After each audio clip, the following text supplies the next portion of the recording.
Live everywhere. Daily Co's Radio on netrootsradio.com presents David Waldman. Kagro in the Morning Show.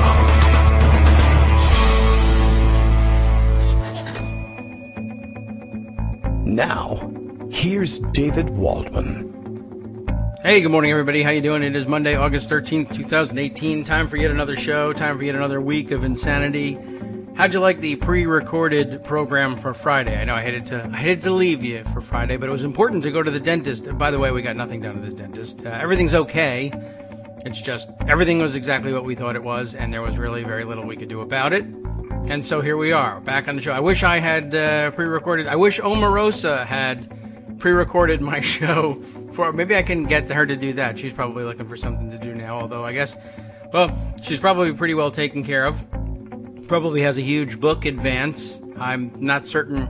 I don't know what to think of what she's got on the president. I don't think it tells me anything new, but I guess any more evidence on tape that he's an idiot, I suppose, is generally a good thing. I'm not an Omarosa fan. And by the way, I've learned, I guess over the weekend, I hear everybody pronounces it Omarosa, so I guess I'm wrong about that. Sorry, Omarosa, or something like that. Don't know what to make of that story other than, once again, it highlights the fact, for instance, that, this morning's twist on things is the new tape she's releasing. And I guess she's smart. She knows how to do television. She's releasing them in drips and drabs. This morning's release, or I don't know, maybe she did it yesterday and it's only hitting the news cycle this morning, is that Trump claims he has no idea that she was dismissed from the White House, and that the story is supposed to be that Chief of Staff Jim Kelly is running the show, and Trump is basically a prisoner in the White House and has no idea what's going on in his staff. And I fully believe that could be the case.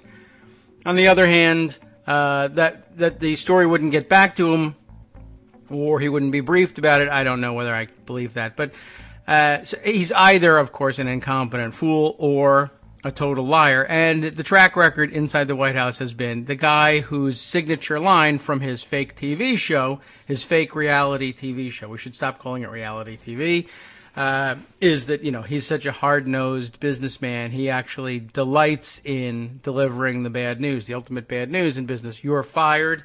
His big signature line he doesn't do.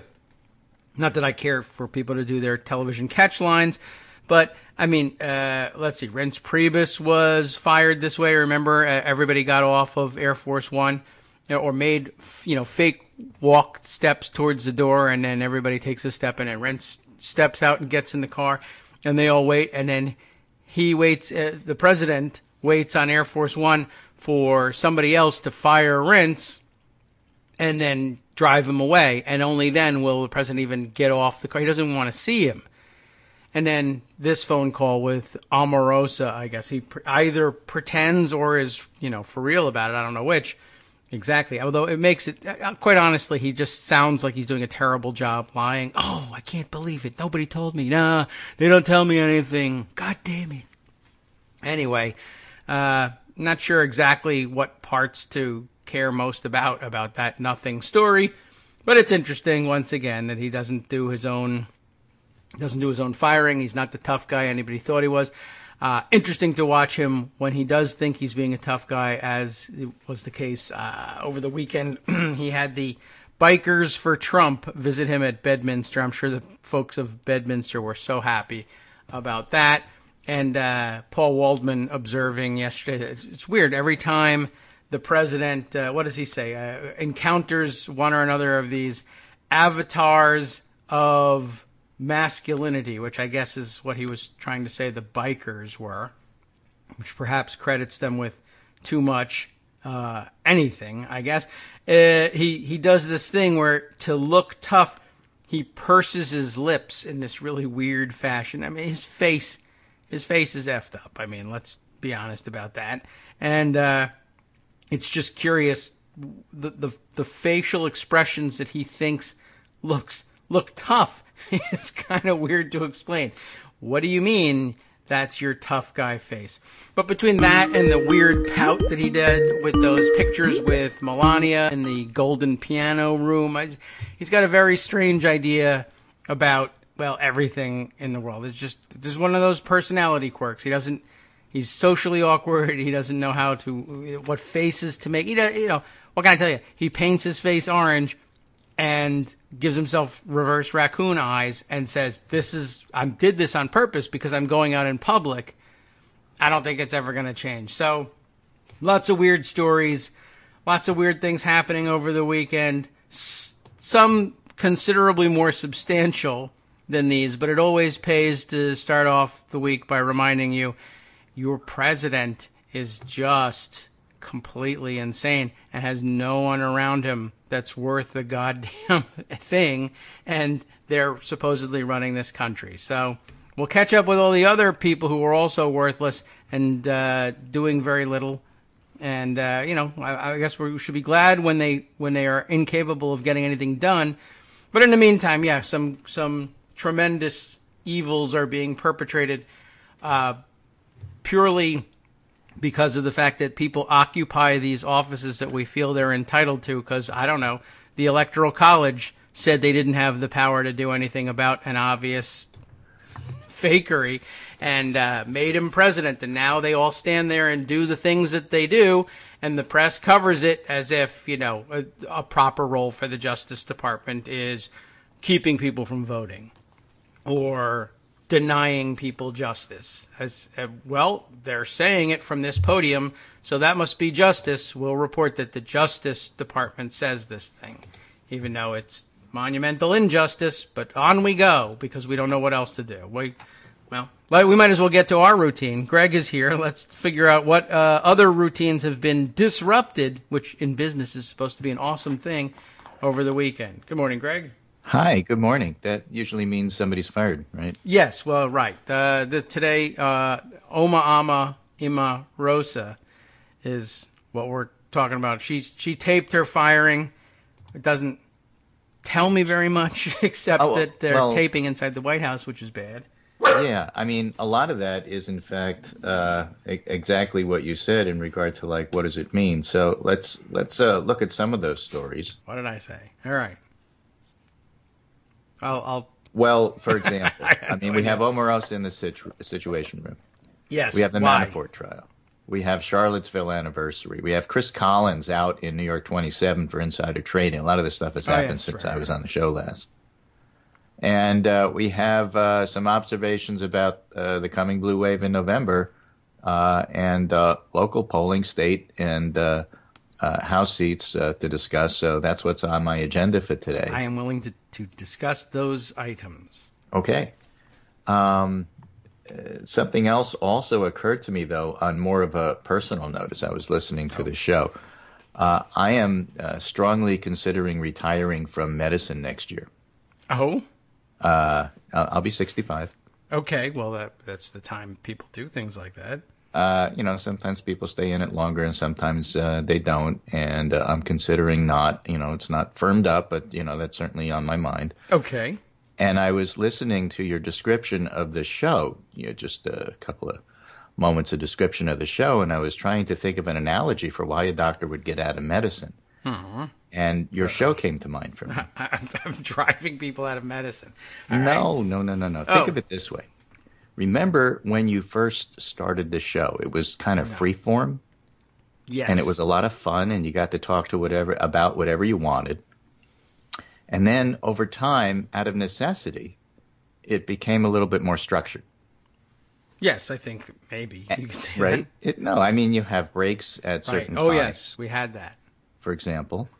And, as you start to expand and become, let's say, on terrestrial radio, you have to watch a little bit your language. I think that's why we don't have Armando on as often as we used to. Right? And so, you have to, there are sort of rules, written and unwritten, that you kind of adapt in order to make it work. But imagine the show for you, okay, if you then had 7-minute breaks. Yes. Breaks every 7 minutes, and you had to start reading commercials. Yeah, that would be. And the commercials were for things like ambulance chasers, homeopathic medicines that don't work, vitamins so you can give rich. to your dog that don't really do anything. But you had to because that's how you had to make a living. I knew there was a way to do this. All right, yeah. Right? Would it be Right. fun? I will tell you if it happens. Would you continue doing it after a while if that's like you didn't really have any time to talk about individual issues of depth because you only had these 6 or 7 minute slots and then you had to go to commercial break and then I guess change. I would not want to. And then what if on top of all of that they said, by the way, we looked at the audience who's listening to you. They don't really want you to talk about process in Congress. Oh. Wow. Well, But you can do everything else, have your 7-minute stuff. You have to read the commercials. It's really important. And let's be clear, the commercials are more important than the content. Wow. Yeah. So you really want to spend all of your time working on the commercials. And now the commercials, of course, in my setting, it's the electronic medical record. Now the commercials are more than 50% of the show. Well, that's fun. And you have to spend your time doing that because the purpose of the commercials is to get paid. The purpose of the electronic record is to get paid. And so now you have the opportunity to maybe do something else. Do you think you would take that opportunity? Yeah. I wish I had opportunities, but if I had them, I might think, yeah. I'm just saying, I agree. So for physicians, that's actually, how it feels these days. Well, that's I could understand that, and although maybe only physicians understand thinking of practicing medicine as fun, but things that you love to do. That doesn't always mean you're playing games. I mean, that's why you got into the deal. You'd like to spend your time talking to people. Well, clearly, there's a reason you did this. In charts. Right. And I suppose there are some people, obviously there are some people who only do what they do because, well, it's a great way to make lots of money. And I suppose they're happy. But maybe not. Maybe they're... Yeah, but they're the Republicans in medicine. They too maybe say, oh, I want the money. I don't want to do all this stupid work. I just want to get money. That could drive them crazy too. But yeah, I imagine that, I guess probably a lot of jobs are like that. And medicine perhaps more so than most just because we like to think of our doctors everybody works at jobs medicine, they don't necessarily love. Yeah, sure. I get that. You have to provide for your family. You have to make a living. You have to do stuff that you don't necessarily want to do. But there are a few jobs that I'm personally that familiar with that I can speak to it. There are many jobs that fall in this category, but few jobs that I can speak to. The ones you've done. Where the change from when I started to where I am now has just been so profound. And that's true in a lot of different places. And as a matter of fact, because of that, there are people who don't work there anymore, changed by, let's say, automation, which is the big factor in driving whatever unemployment there is and changes in the market. Productivity increases, but it's not necessarily because each individual worker is more productive. It's because there's fewer of them doing the same amount of work because automation makes that happen. And, that's part of the future too. So there's lots of industries that are changing. And, whether you call it a good way or a bad way depends upon where you are. Where you stand depends upon where you sit. But this is one I know, and so I'm speaking about it because it's just something I happen to know about. Well, that's kind of sad. In a way, I mean, it's a worthy message and everything. We've come to know you as Dr. Greg, and now what will we call you? You'll still be a doctor, of course. I'll still be a doctor. Yeah, it's just kind of one of those. I just won't be working at the same thing, doing the same thing. That's all. I'll be doing something else. I guess so. Yeah. Well, that's sad that you would feel that things end this way, but of course it has been. You made it to 65. That's a long career. Well, I haven't made it yet. But, that's on my way. You're on schedule. I'm going to watch next year. I ought to be able to actually get there. All right. Well, that's where the destination is. We'll get there, and then we'll move on to the next one. But all right. Well, I guess more and more people. You'll just have to ask your electronic medical record if Tylenol is right for you from now on. Right. Doctors won't have the time to do it. I'll still be doing something with medicine, I'm sure, and maybe I get to do more pro bono stuff even than I do now. But it's without the restraints or constraints of having to worry about every 7 minutes doing that commercial. Well, that's true, and maybe you'll prevent a flu pandemic one day with all this extra time. Yeah, you can always do that. I mean, we're due for another one. Sure. I say that because they always come, no matter what you do. Well, yes. There's always another one around the corner. Unless, of course, it now has to maintain electronic medical records. Which right. It has I mean, no if time the flu had to document what it was doing, it just wouldn't come. This is right, yeah. Basically what happens. Maybe You're that's what at we a should disadvantage. do. We should pass a rule. All right. Well, you're allowed to infect people, but only after you've finished the electronic medical record filing on it. Right. Oh, it's not fun to be a virus anymore. Let's get back to what's actually in the news. All right. And, there is plenty in the news. The pundit roundup today, on Mondays, often it's like, well, let's round up what happened over the weekend, because a lot of stuff happened. Yeah. I'm going to start with Harry Enton, who's now writing for CNN. Oh, he still does stuff for 538, I'm not sure, but definitely CNN now. He writes, a blue wave is probably coming, or maybe we should call it a blue blizzard. Oh. He says that because a blue wave implies there's small waves and large waves, and a blue blizzard, glides around having to say how big, just that it's coming. Okay. And he talks about election polls. He's interviewed here by CNN. Election polls aren't the only misconception on Enton's mind. He also takes issue with how Trump's approval rating is reported on by the media.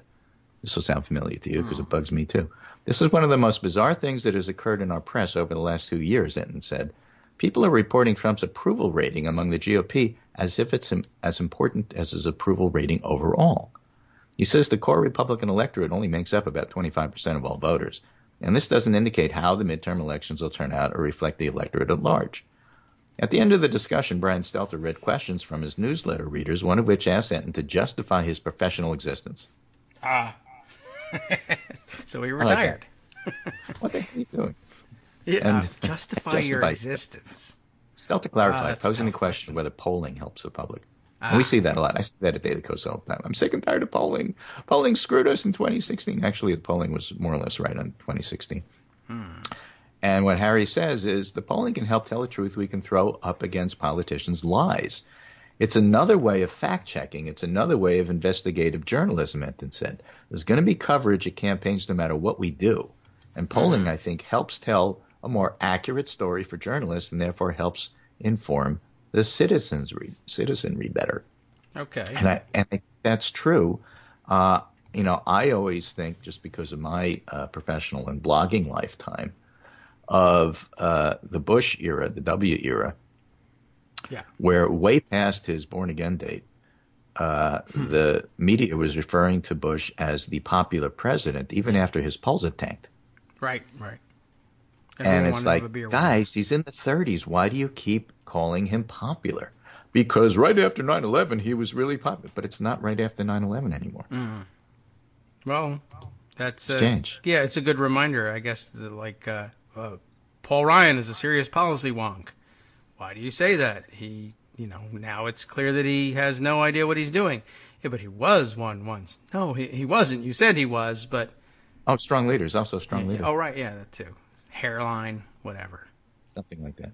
So in the pundit roundup, I also included some a tweet chain here from Charles Franklin, Polls and Votes, MU Law Poll, on Nixon, Watergate, and partisan opinion. Okay. And I just threw that in at the end of our Skype list here so you could find it easy. Because it's got pictures and graphs. Uh-oh. But the topic comes up often enough these days, and I think it worthwhile to lay out the facts in some detail in hopes of clarifying how partisans and the public at large reacted and when. Okay. Start with Nixon's approval by party over his entire term. Nixon was fairly popular through the first term. Yeah. Right? Almost always over 50%, and then hovering at or just below that for most of 1971. He was elected in 68. All right. Okay.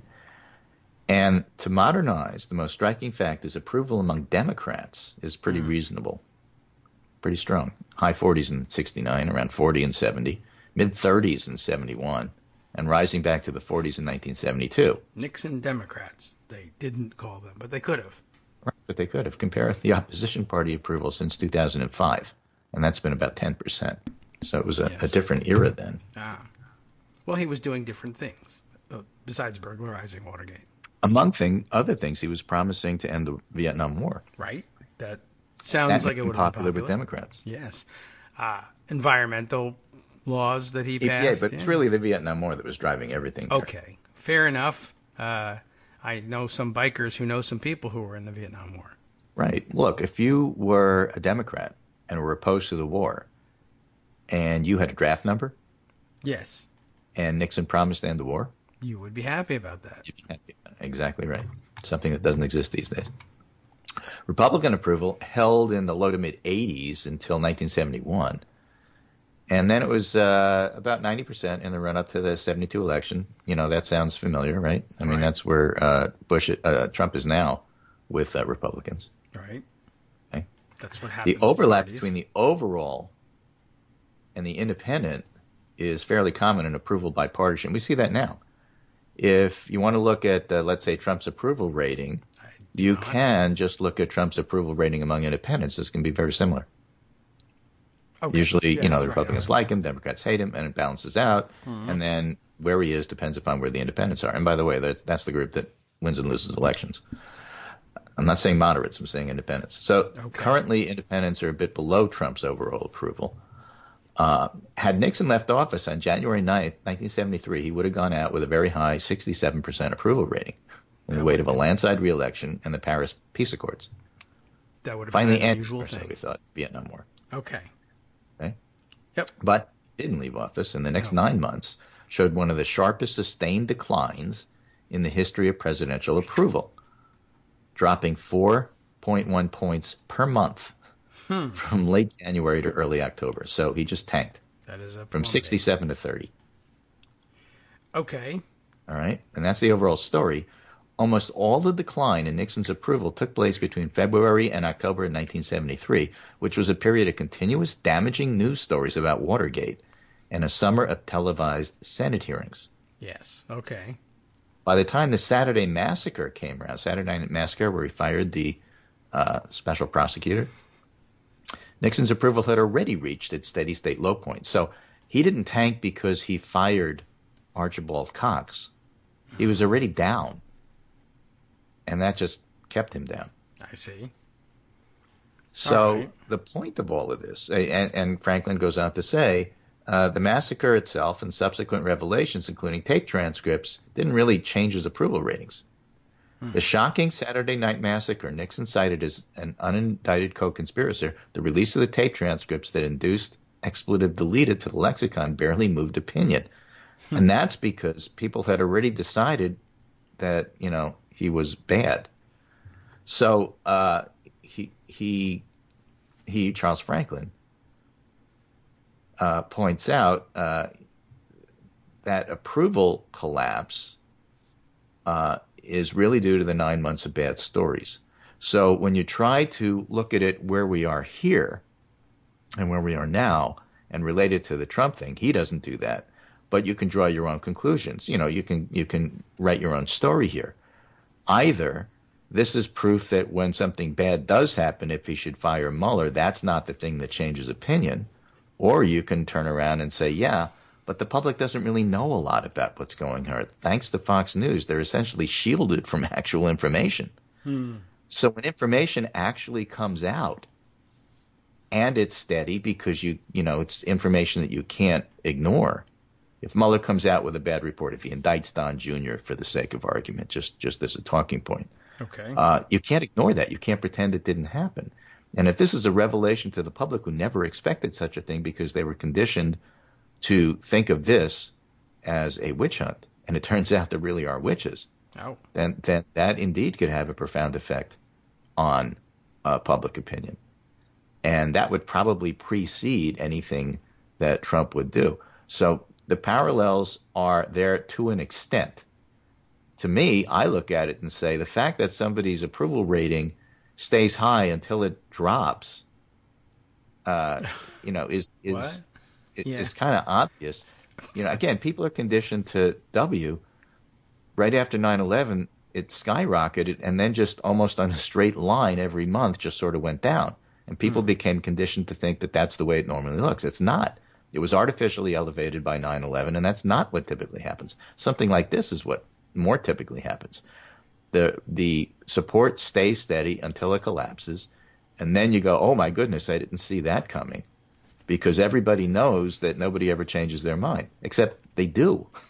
I guess so, at some point. It's just that you have to give them enough information to be able to do that. And I remind you that more recent polling, looking at Mueller and the FBI probe, we talked about this on the show, noted that about half of the Republicans said they hadn't really totally made up their minds yet. They needed more information.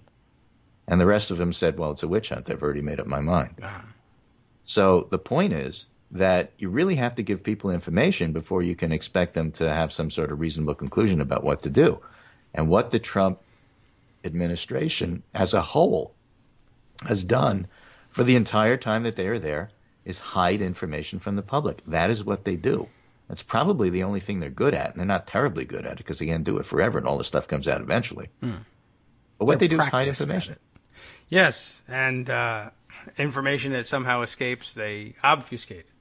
Well, but then it comes out, like putting, people in baby cages at the border. Right. They'd like you not to know that. That would be good for them. Or the Muslim ban, as it originally went into effect, they'd like you not to know that they're doing it and how many. But all that stuff comes out. The courts wind up ruling on it. They can't get away with it forever. It sours people. Those folks don't go back. It's a little by little erosion. And you see it not in whether or not Republicans support Trump, as Harry Anton said. It's a waste of time looking at that. But rather, you look at the strong support versus non-strong support. Strong opposition is double strong support. That's really where all of this is going eventually. All right. Well, hurry up already. I'm waiting. But I guess... I'll have to take a break, so you can't... Okay. You'll have to wait 2 minutes at the very least before Trump is driven from office. If it happens in the break, we'll be back to tell you. My guess is that it won't have happened until, probably not at least until the 10 o'clock hour, which is fine because we can report on it then. All right. We'll be back in 2. Hi, it's me, David Waldman, your host for Kagro in the Morning, interrupting this little break to say thanks so much to all of you who are contributing supporters of Kagro in the Morning. Thousands of you are downloading the show each day, but fewer than 1 in 25 regular listeners are donating to help keep us on the air. For the money you'd spend on a single 3-minute iTunes song, we bring you 2 hours of great news and entertainment every day, 5 days a week. Patreon.com, Patreon.com makes it easy. You can find us there by searching KagroX or David Waldman or Kagro in the Morning or even Daily Coast Radio in their search box, and you'll be right where you need to be to make easy, recurring monthly contributions to support our show. Once again, thanks so much for your support.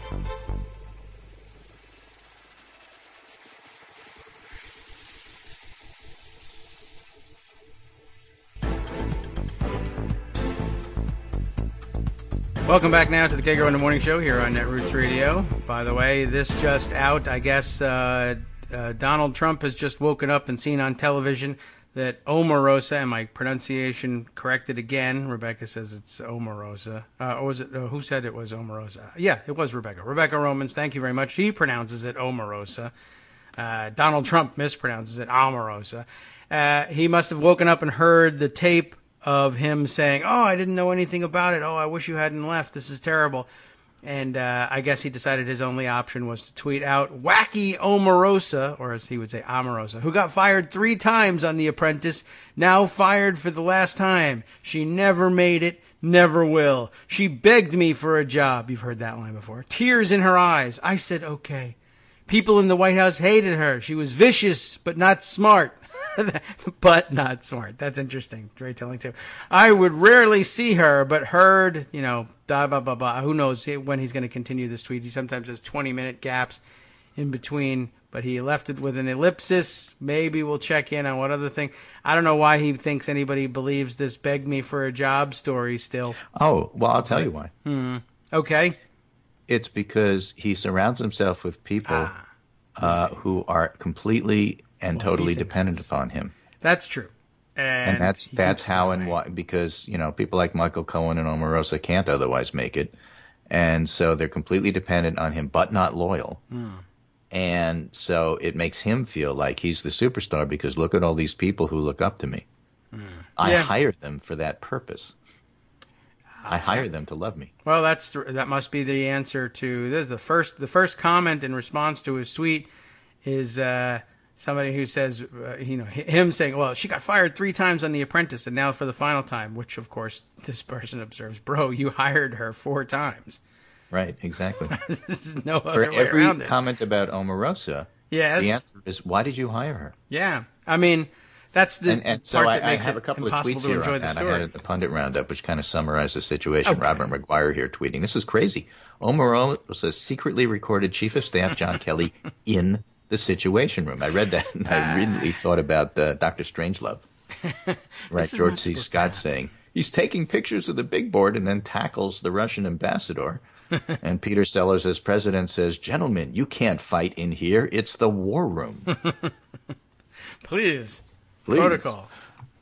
So David Frum writes, if Omarosa carried, for example, a cell phone into the Situation Room, then not only did she record conversations there, but so potentially has any country or criminal organization that thought to hack her phone. Yes. Dan That's just her Dresner says, phone. thank goodness Hillary Clinton, whose subordinates have been accused of being lax with national security, is not the president of the United States. Yeah. Lock her up. Vote vets. Here's the stone cold fact. OPSEC, Operation Security, in this White House is so riddled with holes that a third-rate reality show contestant was able to use her phone to record in the Situation Room and leave the White House in possession of that recording. Another fact, the GOP won't do a damn thing about it. Yes. Oh, and emphasis there is leave the White House with that recording. Not she didn't leave it for them to peruse. She left with it. She walked straight out the door. They didn't stop her. They're usually on top of, I don't know what they do about people who are surreptitiously taping. But. See, Sherwood Spooner, who's one of our editors, had a daughter who worked for the Obama administration and was once given a tour of the White House and was taken past the Situation Room with the door closed. Okay. Not in it, but past it. And there was a bin outside the Situation Room. That's where you're supposed to put your phones. Oh. Okay. So you put your phones in there, then you go in there, then you pick up your phone when you come out. That was standard operating procedure. The idea that somebody would actually bring their phone in would be anathema to the Obama administration and any other administration. Well, people who take things seriously. They say the Trump administration is, show me where it's in the Constitution where I have to put my phone in there, and even if it's there, it's wrong anyway. So then the speculation starts. Mm-hmm. I mean, with there's the legal situation that Omarosa may find herself in because what she did is probably, as the people on MSNBC called it yesterday, a bunch of technical violations of the law. Okay. To me, technical violations of the law are what we civilians call violations of the law, breaking the law. Yeah, technically we do say that. Right. But why would John Kelly bring her into the Situation Room? I don't know. And the answer, the best answer Twitter came up with is because he probably assumed she was taping and also assumed she'd never be crazy enough to bring tape stuff into a SCIF, a secure facility. Yeah, maybe. So he picked one he had access to because he figured that's the only place I could do this where Omarosa wouldn't be taping me. And, of course, she was taping him. Yeah. Well, that's pretty weird. But it says a lot about Omarosa, but it also says a lot about John Kelly and his judgment. It does. I don't know. I hadn't really thought about it. I just sort of imagined it was like that's where he is, and he was working, and they had a meeting. The meeting broke up. Oh, yeah, now it's time to fire Omarosa. Well, what would she be doing in the Situation Room in the first place? I think it would just be like a matter of, I have some phone calls to make here after the meeting. Have one of my staffers. You know what? Bring Omarosa here. I got to fire her. Omarosa, come in here. Oh, really? Wow, something awesome. to do in your office. I think he did it because he was worried about her taping everything. That would be much more because interesting. He was already firing her for ethical violations. Yeah, which ones? Using White House drivers to drive her everywhere, having her wedding party on the White House, awesome. All taxpayer money. Yeah, I loved that one. I was glad I paid for that. She was, what can I tell you? I don't care. Lock her up. Maybe her tapes are interesting. Maybe they're not. I don't care. But I'll lock them all up. They're all idiots as far as I'm concerned. But yes, it's certainly a good point that they've never been on top of security there. And it's my guess, though, that you could have gotten even that particular tape.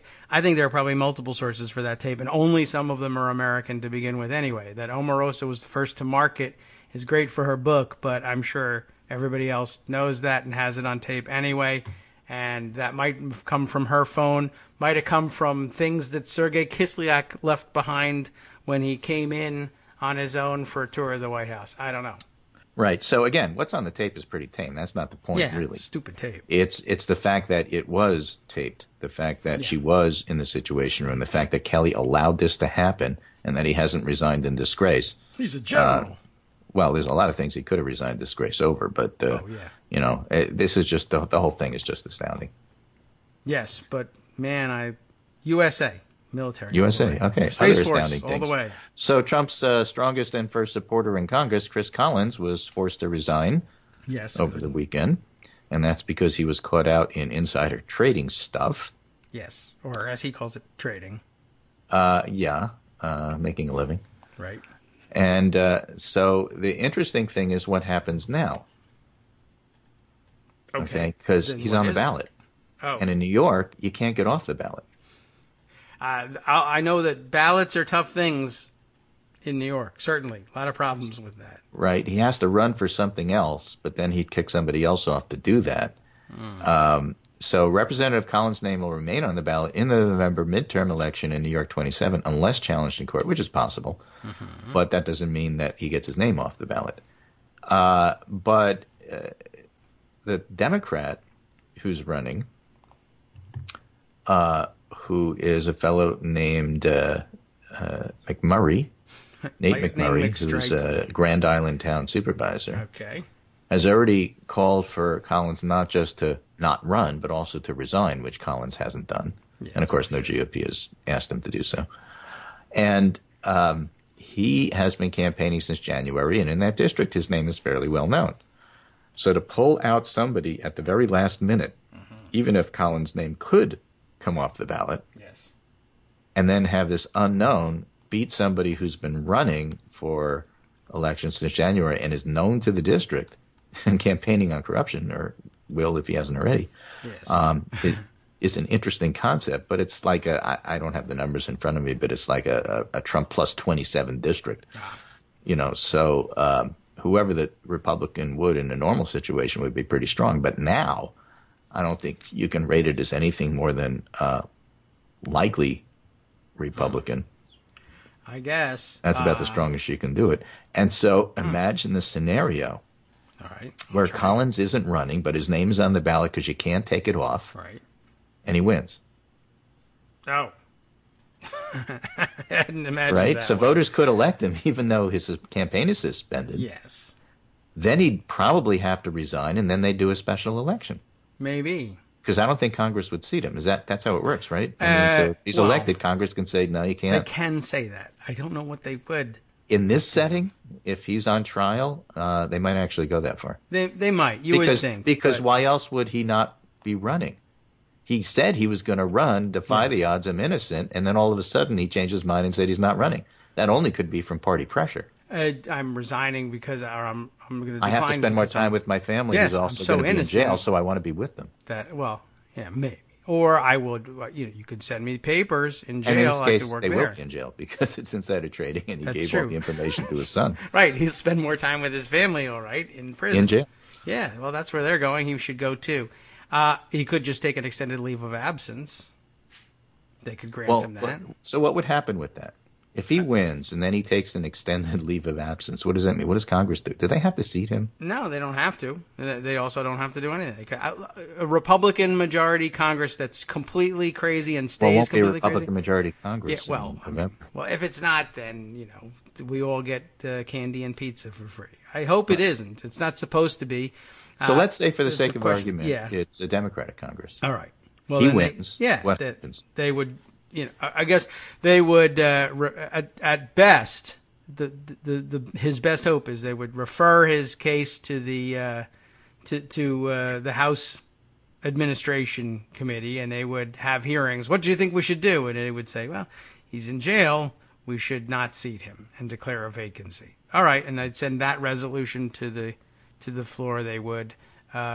I guess at that point, technically you could refuse his credentials, or you could seat him provisionally with the intention of expelling him afterwards. That's the two options if they want him out of there. Right.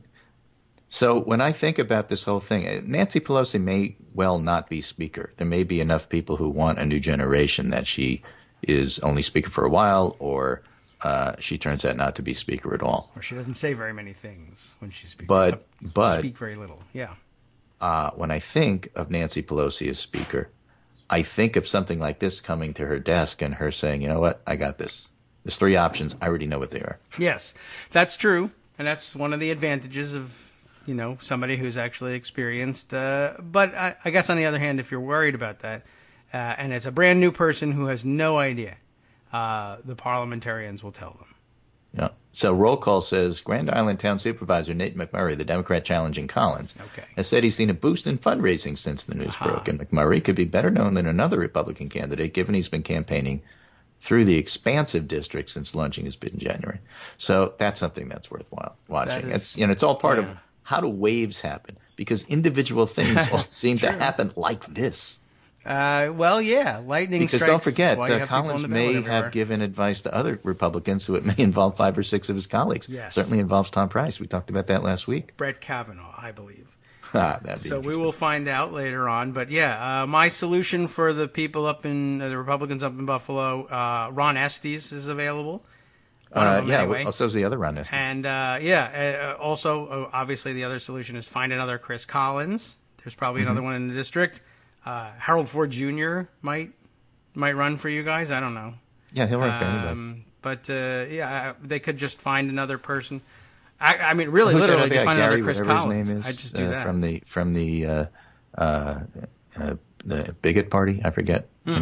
He usually parachutes in and runs. Oh yeah, who does that all the time? Well, you can find somebody, I'm sure, and I bet you really could find a Chris Collins. And I would imagine, though, that probably an emergency basis, Republican Party there seems like they have things well in hand in the district that could probably get a judge to issue some sort of order and, make a quick swap. It happens. Right. So meanwhile, stepping back and looking at big picture stuff, Harry Enton mentioned he had that interview, and then he had a tweet that followed and said, I'm looking at Scott Walker's polling. Scott Walker. Okay. Why? We should believe it. It's actually pretty bad. Oh, well, easy to believe. There's not that anything new came out, but he was just reviewing stuff for an article I guess he was writing. Yes. And so I felt I should look it up and see what he was talking back. In July, of course, we had the NBC Marist poll that were very favorable for Democrats in the Midwest. Do you feel Scott Walker deserves to be reelected governor of Wisconsin, or do you think it's time to give a new person a chance? 34% deserves to be elected, 61% time for a new person, and then the head-to-head Tony Evers will be the likely Democrat running against him. Mm-hmm. And Scott Walker matchup head-to-head in July, NBC Marist poll, Scott Walker 41, Tony Evers 54. Yeah, that's now, there was an earlier Marquette Law School poll, which I like better. I think it's just a little more realistic. And that had Walker leading Evers by 4 points. But for an incumbent, that's still not great news. And so, that's part of a bigger picture that Kyle Kondik was tweeting about. He says the Midwest has 6 big governor races this year: Illinois, Minnesota, Michigan, Ohio, Iowa, Wisconsin. The Republicans control 5 out of 6, all but Minnesota. And it seems possible that the Democrats could sweep all 6 this fall. I would take that. That would be great. Right? And then, so what would that mean for the House? It might mean a gain of 7 to 10 seats because of various and sundry things that happens, from electing to, ultimately district, reorganization, redistricting and stuff. Yes. And Kyle Kondik said, here's the big thing, though. Democrats very well may gain seats in some of those seats anyway. But even compromise maps would be significantly better for them than what they have now. So just like the Supreme Court, Armando will be the first to remind you, everybody looks at the president and the Senate races, top of ticket stuff. Of course, the House. But the reason that the state legislature and governor races matter is for redistricting and ultimately deciding who gets to vote. Yes, that's true. And having Democrats in charge of at the very least, the sign-off portion in many states, the way they do their redistricting is going to be very important. The Republicans have been using it strategically for years. For a decade. Yeah, and which is why we are where we are. But it's not a presidential election. I don't usually vote on non-president, right. but this is why you should. Right. And, it takes actually usually less time than a presidential election to actually go and cast that vote. The lines are not nearly as long. Right. Try it. Other signs and symptoms out there in terms of what's going on. This is from August 3rd from Vox. New polls show Ted Cruz could really lose in 2018. Nice Democrat Beto O'Rourke is closing in on Cruz in Texas, but people still don't know who he is. That's his secret superpower. Nobody knows who he is. Oh. So he has room to grow. Okay. Quinnipiac had O'Rourke 6 points behind. Texas Lyceum, with a smaller sample size, had Cruz up by just 2 points. And it's becoming a very real possibility that Beto could win. I think it's a tough hill, but if they don't win, then what winds up happening is that Democrats will take the Senate. That's a big, a tough hill to climb, a mountain, but it's at least conceivable. Whereas 6 months ago, it really wasn't even conceivable. It was how many seats are the Republicans going to win, and how can you hold that margin down? Yeah. Well, I'm glad for the change.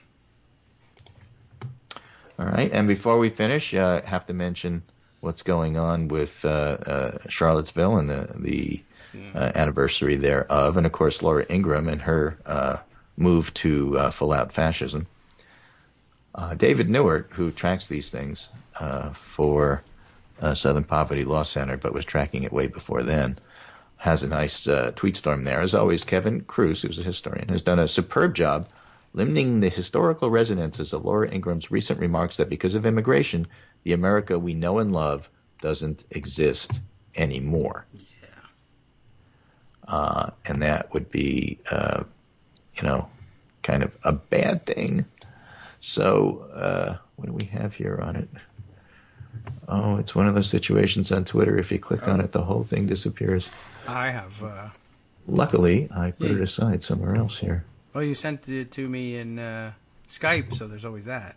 I did. Now I have to go find where I put it on Skype. It's a little bit up from the bottom. And there it is. Yeah, right. That's the same problem you have when I send you things on Skype. So as he says, these are remarks straight out of historical white supremacist ideology. Let's go a little deeper. He particularly notes that this upwelling of white supremacy ultimately resulted in the passage in 1924 of the National Origins Act, subsumed under the broader 1924 Immigration Act, which second component was the complementary Asian Exclusion Act. At least they name it. Those were the days when they named bills what they were. Right, and he's got a big picture of a Fu Manchu guy with long fingernails trying to take over the world, called the Yellow Danger. Well, or the Yellow Peril. My goodness. You may remember it as that. Yes. It's important to understand that this anti-Asian component was in fact the primary driver in this legislation, and hysteria over Asian immigration, the predominant fuel in the propaganda campaigns that led to the passage, which genuinely had dire consequences. They called it the Yellow Peril. Yikes. It was essentially a conspiracy theory which posited that the Japanese emperor intended to invade the Pacific coast and was sending these immigrants to American shores as shock troops to prepare the way for just such military action. These immigrants, as it was believed, would lay the groundwork for acts of sabotage and espionage when the signal was given. As politician James Phelan put it in 1907, the Japanese immigrants represented an enemy within our gates. Aha. Well, we showed them. Probably Pat Buchanan read all that before he started giving his speeches. One book, The Valor of Ignorance by Homer Lay, L-E-A, led out this plan in great detail. It included maps of western Washington, notably Grays Harbor County, as likely locations for the eventual military invasion, and it was a bestseller. That's where I would have done it. I don't know what that's like. Books such as these laid the groundwork for other bestsellers, such as Grant's Passing of the Great Race, Stoddard's The Rising Tide of Color, which were, as Kevin Cruz has shown us, pure expressions of white supremacist bigotry and eugenics. Man, they love that stuff. This is our history, American history. Whoops. You probably didn't learn this in school. They were also, more pointedly, primarily preoccupied with the threat of Asian invasion. There's no immediate danger of the world being swamped by black blood, but there's a very imminent danger that the white stocks may be swamped by Asiatic blood. I can't even listen. Okay. These works inspired political action, particularly along the Pacific coast. And it was primarily political figures from Washington who ultimately devised the 1924 Immigration Act. Okay. So we saw a lot of this. Phelan, the politician, said they must be excluded because they're non-assimilable. They're a permanently foreign element. They don't bring up families. They don't support churches, schools, theaters. In times of trial, they will not fight for Uncle Sam, but betray him. Oh, well, that's what white people are doing now. Right.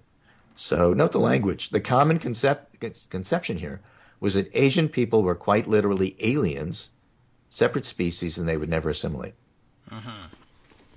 Interesting. Right. In any event, Phelan had many cohorts up and down the coast. The most significant of these was a Seattle-based periodical publisher named Miller Freeman, who was a one-time legislator and ongoing power behind the throne in Republican politics in the state. He was also president of the Anti-Japanese League of Washington. You could have that then. Yeah. I mean, you could just openly say what you were doing. On the pages of his periodicals, he engaged in regular war and fear-mongering against the Japanese government, wanted them deported, wrote things like, "Is this to remain white man's land? The Japs are here," yada, yada. And just amazing stuff. Freeman's campaign single passage is several pieces of anti-immigrant legislation on the state level, primarily alien land law, prohibiting property ownership by aliens ineligible for citizenship. In those days, Asians couldn't be naturalized. Yeah. Wow. We've come a long way. Not Have we? Really. Yeah. We've walked around in a lot. Well, circle is a long way to walk. Right. So walking it. It happened. It's net zero, but I get you. All right. So then it gets to the House, introduced a bill that would limit immigration to a 2% quota for each nationality, but further prohibiting anybody who was an alien ineligible for citizenship, obviously aimed at Asians, because they were ineligible. Bill easily passed the House, once in the Senate. It was not clear what was going to happen. President Calvin Coolidge was hesitant to insult the Japanese, but Republican Senator Henry Cabot Lodge of Massachusetts stood up in the Senate and denounced a letter from the Japanese ambassador, which had warned of grave consequences, as a veiled threat. And he led a stampede of Senate support for the House version of the bill. Then it was signed, and Japanese exclusion was now the law. The next day, mass protests exploded across Japan. The Japanese turned to the view of an inevitable war, anti-American boycotts, and reaction to the law was bitter and angry, and reaction to the U.S. was mixed. Whoops. So, and then militarists in Japan could and would use the Exclusion Act as evidence of America's feelings about Japan and ammunition in arguing for a more aggressive military buildup. And then something 9/11. Right.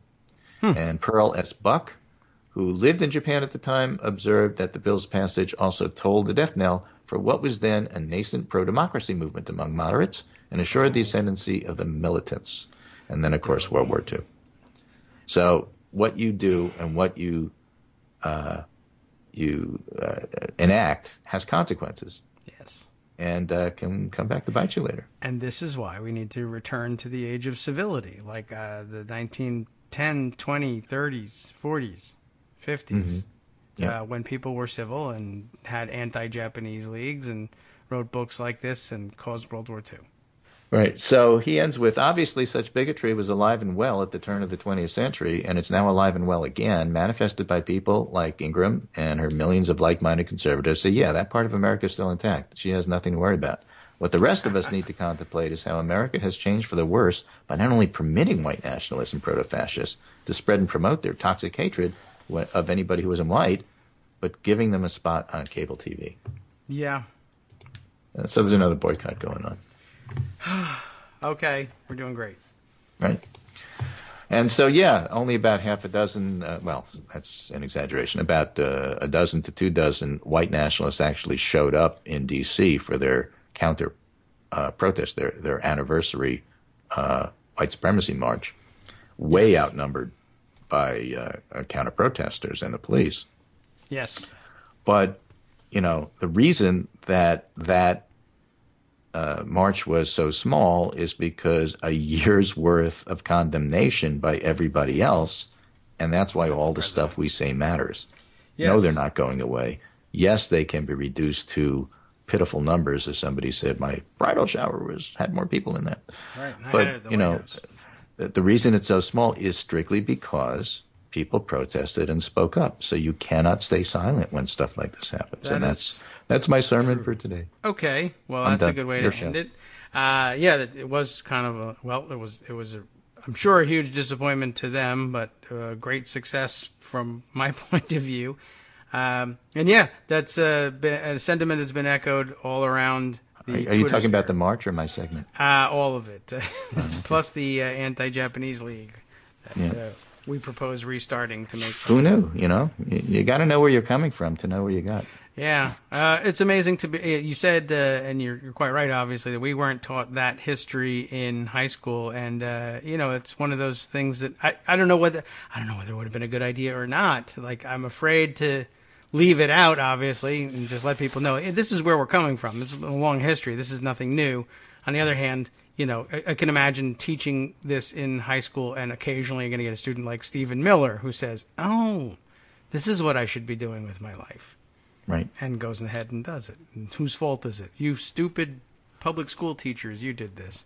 I was telling them not to. So we have more at the Pundit Roundup, and you'll have more on the show. But for right now, this is Greg Dworkin speaking with my good friend David Waldman, Kagro in the morning, reminiscing about all those good times when America was great again back in the 1910s and 20s.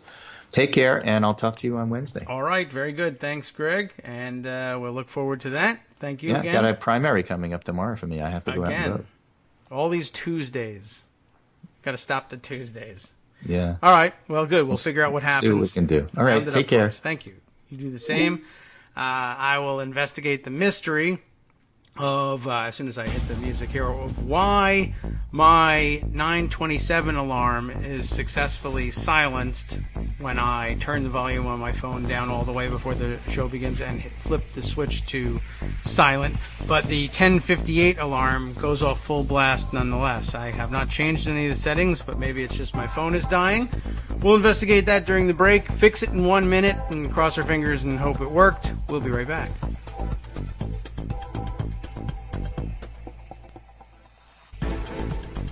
Welcome back now to the Kagro in the Morning Show here on Netroots Radio. Thanks again to Greg Dworkin for carrying us through the first hour. Hard to make decisions about which direction to go next, although I am curious about whether or not Dotard J. Trump did get around to continuing his... another 20-minute pause, as I mentioned. I left off with the tweet about wacky Omarosa and mentioned to you that he tailed off with his comments saying people in the White House hated her. She was vicious but not smart, which I thought was very telling. And she was like vicious. But that's not a bad thing. But she also was not smart.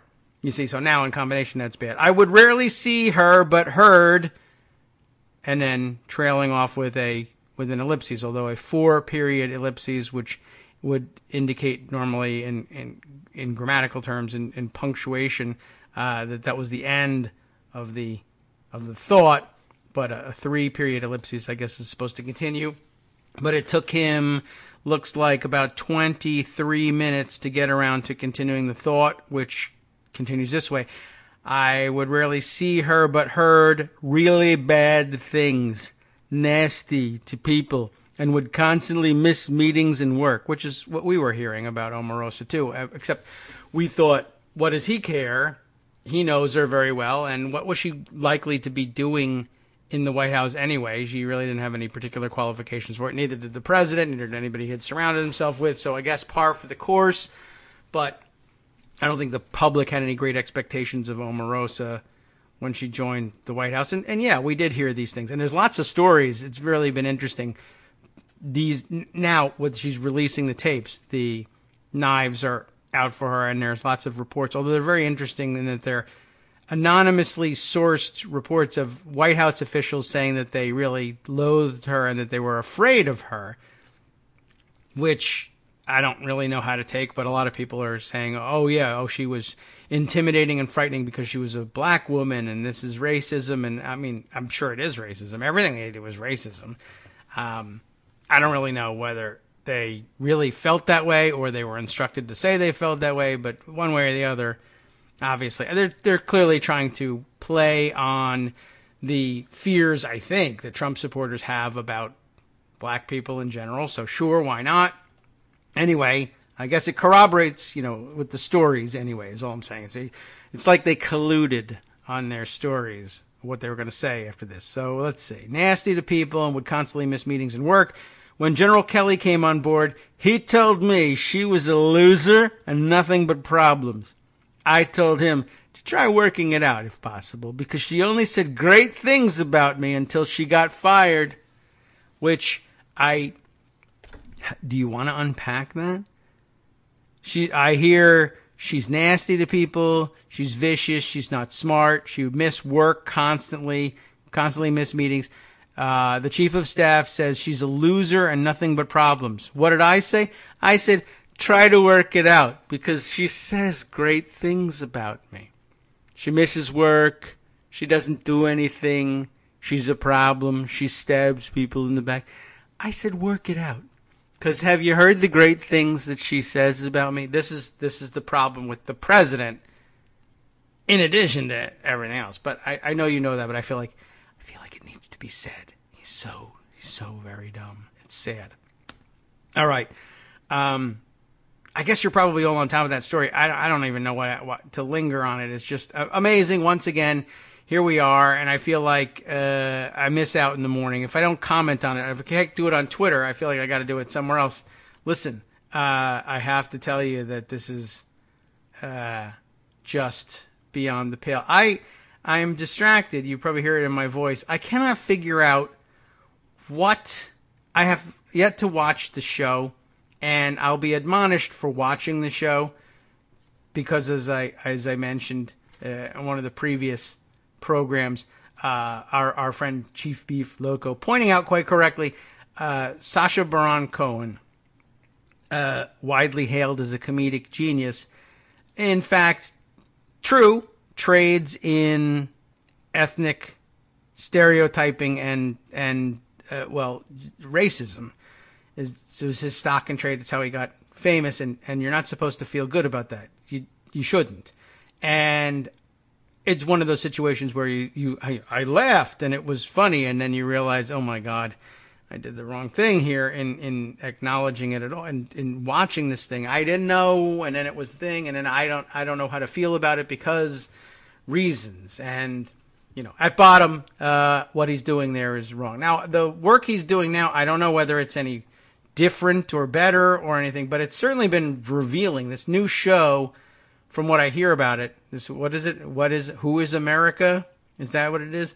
And I don't know what the hell he's doing. I'm curious by what magic he's getting people to do these things, because the things he gets politicians to go on camera and say and do, I cannot explain. I'm looking at the Hills tweet here. I'll have to retweet it. And just what kind of comment do I put in this? Well, I'll share it with you if you're listening live. Watch. It says they've got the video. Watch Sacha Baron Cohen's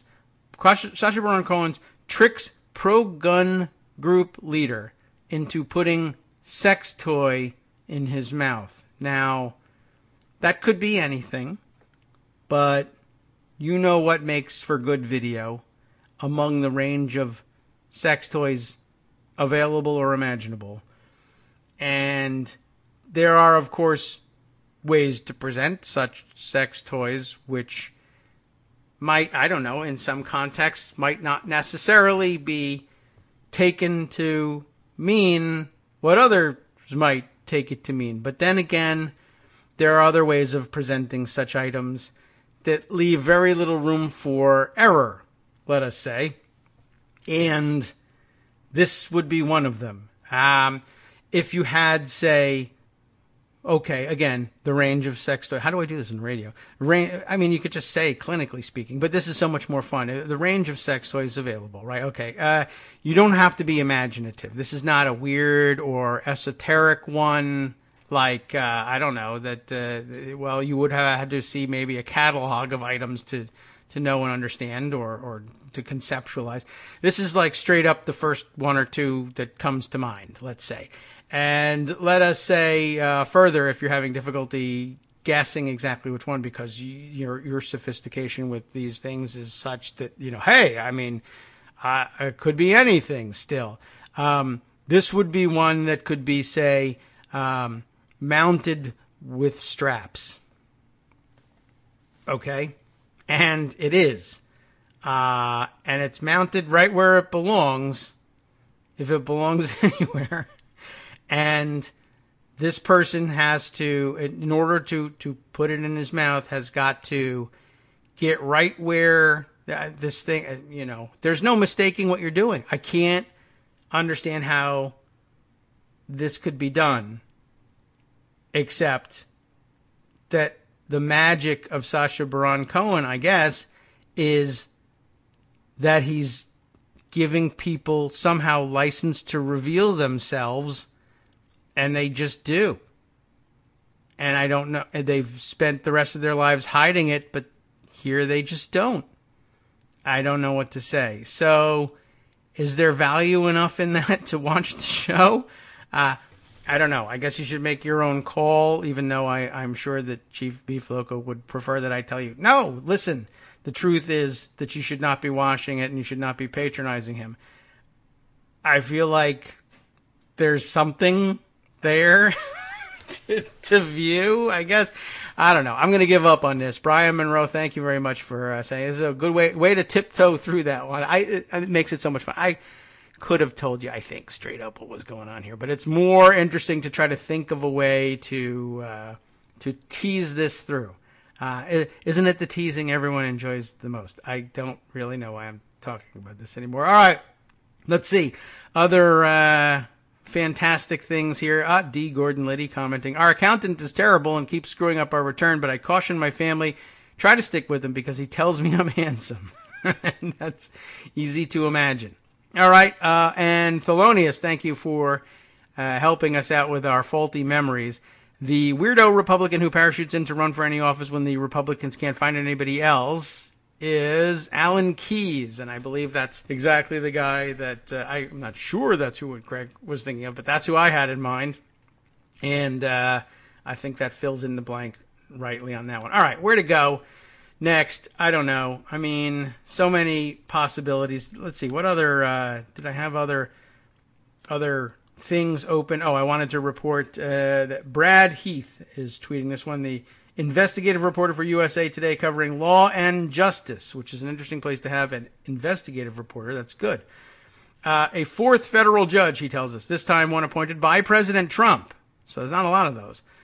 I mean, he's appointed a lot, but the odds of drawing one in this case is pretty slim because he's not filled the entire judicial branch. But a fourth federal judge, one appointed by President Trump, has rejected a challenge to the special counsel's appointment. Once again, another claim that the special counsel's whole charge is unconstitutional, etc.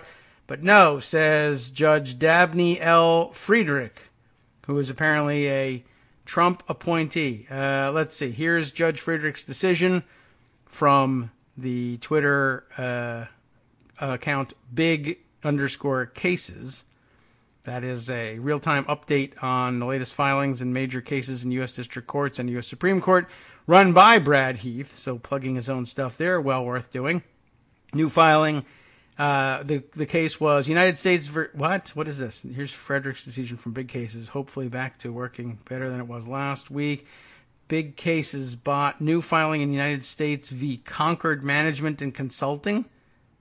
Memorandum opinion, or how did that get to be the style of the case that was about? All right, well, you never know. We'll have to add that in the end when The Hill reports it to our very, very long Twitter thread of Trump courtroom failures. Have you ever seen that one? I have kept this thread going. I wish I had considered the line better when I did it, but I think the first time I did it for whatever news story that was coming out was, I said, he had been rejected in court again, and I was like, yeah, you're really good at getting stuff done, or whatever, you dotard. And it just stuck, and it's maybe we'll run down the list some other time, but you can find it out there. Maybe I can dig it up and share it with you in the summary. But there's so many things, and it's been a theme on the show about how. Well, what do we call it? When we talk about it, we talk about just why don't you just-ism. You know, that it's Trump's belief that he can just come in and say, the reason things don't get done in this country because politicians are so stupid. Why don't you just say this? Why don't you just do a presidential proclamation that says, or do this or that, and I learned that they were called executive orders. Why don't you just use an executive order? And it's because there's a judicial system in this country, and they can tell you, no, that thing you did is not authorized by law or unconstitutional. It's not unlimited power in the presidency, which, by the way, has not yet sunk in with people like Brett Kavanaugh.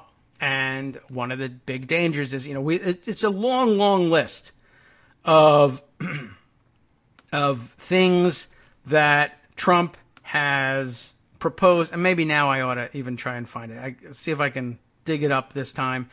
But many, many things that he's tried to do or order that just haven't worked out. And I guess here's the thing goes all the way back to what? April 23rd, when I was reacting to this story. Just in, federal court strikes down Trump administration delay of increased car efficiency fines. I mean, small potatoes compared to some of the other things he's tried to do by executive order, but just another example of, I just will order this to happen. No, the court says, no, you're an idiot. You can't just do that.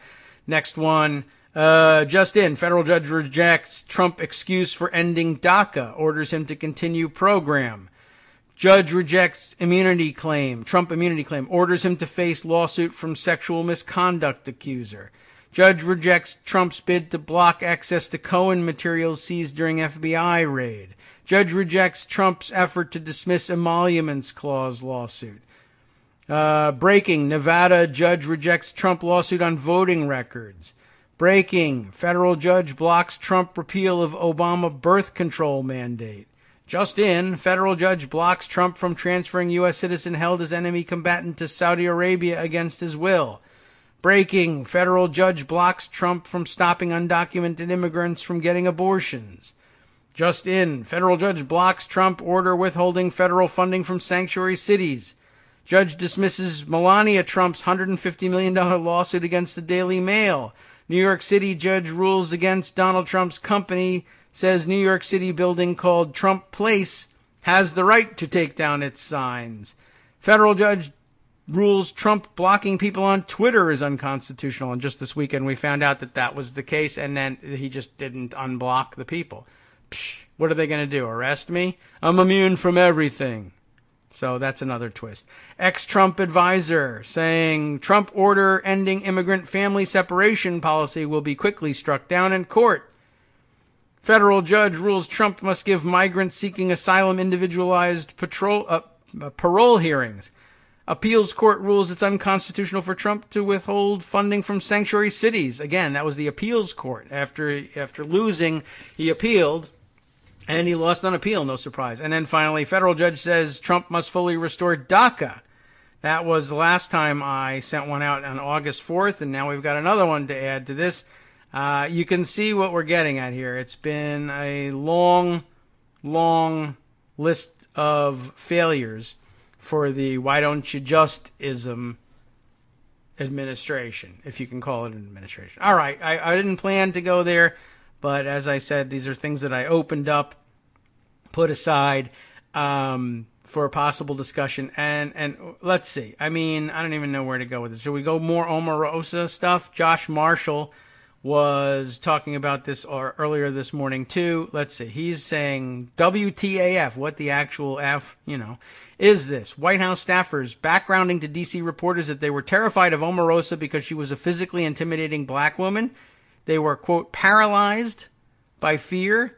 Also, why won't Stephen Miller just go on the record? But he's talking about Garant's Frank Ruta's tweet from out of the Axios story. She's tweeting the quote she grabs from it. I'm scared less of her. crapless, not strapless, crapless. She is a physically intimidating presence, a male former colleague of Omarosa's told me. Is she large, or is she, are they just physically intimidated because she's black? I don't know if she's a big person or not. Like, is she tall or broad-shouldered as well? I don't know. I don't know enough about her. Anyway, this is dumb. But yet senior staff told whoever it is reporting, I guess, for Axios about this last year. They felt paralyzed because she was the only top-level official in the White House who was African-American. And that, I think, might mean something. They were just afraid of being caught out in being openly racist or being accused of being racist by someone who perhaps they thought might be willing to scream in their faces about it or go to the media with it, possibly. That could be it. And that brings us to another story, although now I'm kind of curious to look at the Axios thing. But I guess, you know what, maybe in the interest of time and sanity, we'll just leave it there. You know what Axios has got to say about this. I doubt very much that there's anything else eye-opening in the Axios report. I could be wrong. Maybe we'll go back to it later. But interesting opening for more discussion. I mean, one of the other things that came of this, and I don't think I even bothered to put this aside because this was, again, another of those issues where it was like, well, of course, just like this morning, I didn't put aside word that, I guess Stephen Miller's uncle in Politico had a piece that said, he's a huge hypocrite, Stephen Miller is, on immigration because our family, his family, would never have been able to enter the United States under the conditions he wants to now impose for immigration today. And it's kind of like, wow, shocking. We should know that story. And on the other hand, no, of course we know that story. Of course he's a hypocrite on immigration. They're all hypocrites on everything. This should surprise no one. I hate being part of this surprises you, Twitter, but really and truly, the Gimmitarian thing explains it all. Stephen Miller is in now, and he wants to be here, and he wants to exclude other people from what he's got, and that's all there is to it. Sure, he's a hypocrite. Of course. What else would he be doing there if he wasn't a hypocrite? But, I'm glad to have the information, glad to have the facts, and it's satisfying to know exactly how hypocritical he really is. Hooray. But one of the other things that I did not put aside, because it was also like, of course, this is happening, was, let's see, I'll have to scroll through my Twitter feed to find it. I think I did retweet it over the weekend. Kellyanne Conway, once again, on the Sunday shows, and no one knows why they do that, and they really should stop, et cetera, et cetera. But she was on This Week on ABC, and it's the Omarosa thing, asking her about that. And Jonathan Karl asks a pretty good question, considering, one, the story is Omarosa, and two, he's speaking with Kellyanne Conway. So I guess he sort of saves the value of the segment by saying, essentially, even though he loses the thread on this one. Omarosa was the most prominent high-level African-American serving in the West Wing on President Trump's staff. And he skips right to, this is a good question, but again, it misses the introductory point, but I think it's well understood, and I think it was asked with a wink. So he says, well, who is that person now? He's basically saying, okay, Omarosa out. I mean, she's been out for a long time, but now she's back in the news. Reminder to everybody, she's out.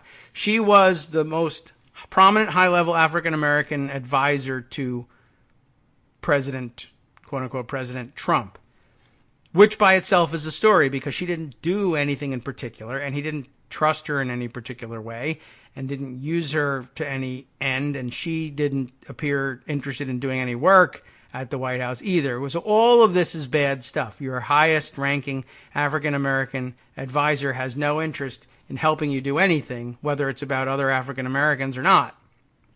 But, okay, that's the wink part. Wink, wink, this was a dumb idea in the first place. But now, pretending that this was serious, who's left? Who's the highest ranking black advisor in the Trump White House West Wing?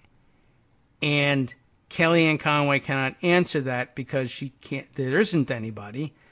And it's one of the most amazing things to see her twist and turn in this thing. The answers she gives is incredible. First of all, I guess, I don't know, I didn't time it, but others were saying, and it's probably an exaggeration, that it took her 60 seconds to come up with this, because the whole clip is 2 minutes. So, but apparently, after hemming and hawing for a while, and you can see the gears turning in her head, and she's very thin, you can see them actually turning underneath her skin. I need the name of a black person. And I might do well to, she might have been thinking I need the name of somebody who's got a name that's plausibly ethnically black, so that if I say,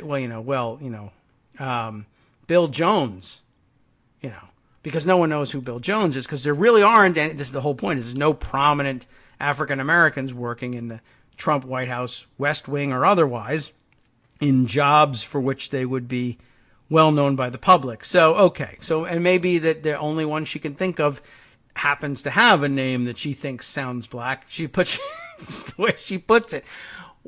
So who, with Omarosa gone, who's the most high-level African-American advisor to the president in the West Wing? And her answer at first is, okay, I need time. Your question, John, is so wrong. It's so awful. You totally skip over the fact that our fabulous Secretary of Housing and Urban Development and world-famous neurosurgeon, world-renowned neurosurgeon, Dr. Ben Carson, he works with the president every day and works so hard to try to eliminate poverty and to break the cycle. And so, blah, blah, blah, spin, whatever. And John says, yeah, okay, but in the White House, he's the secretary. Well, that's a cabinet position. And she's holding on to that. And there's a point, sort of, in there, but he's asking, on staff in the White House, who? Well, he works with Secretary Carson every day. He doesn't talk to him hardly at all. The fact checkers let us know later on. But so basically, no, listen, you're limited to the West Wing, Kellyanne. Who do you have? And she says, well, Geron's done a terrific job working with the president. He used to work with Omarosa all the time, and he works with the president every day. Yeah, right. Geron. That's a person's first name. I don't know if that's who she was thinking of. I don't know what. I don't know if that's the only name she had. I don't know if she knows who Geron is. Geron's last name, I will admit, notoriously difficult to pronounce, so I don't blame her for not trying to let us know that it's Geron Smith, which you probably could have made up, even if you didn't remember. But, that's how familiar she is with Geron. Well, Geron is there. He's done a fantastic job. I'm like, oh, my God, she's not going to say, what does he do? I'm not sure, but at least he's got a policy position, right? You're not going to say something terrible like, Geron was an intern and he did a terrific job photocopying things and collating all the pages. They were all in the right order. What do you and people did some research on Twitter, and they very quickly found that there was a Geron Smith on the payroll in the White House. And it seems like a nice job. They're paying him $83,000 a year, which is great. But that's a lower level job in the White House in terms of like access to the president and working with him every day to break the cycle of poverty sort of claims. Of course, he's working on urban issues because that's what black people do. Get it? In the Trump White House.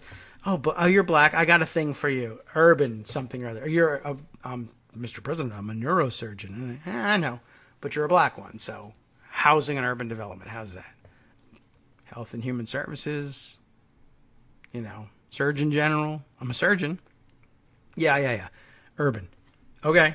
Fine. So Geron exists as a real person. I don't know whether he thinks he works with the president every day or not. I just thought that was an astonishing sort of moment there, and it really was almost worth sitting through a few minutes of Sunday show tape just to see her squirm. And then, of course, she's Kellyanne Conway. She's not completely detached from reality. She knows she's like losing this fight. Like, okay, I don't think the Geron thing was a slam dunk. What else have I got?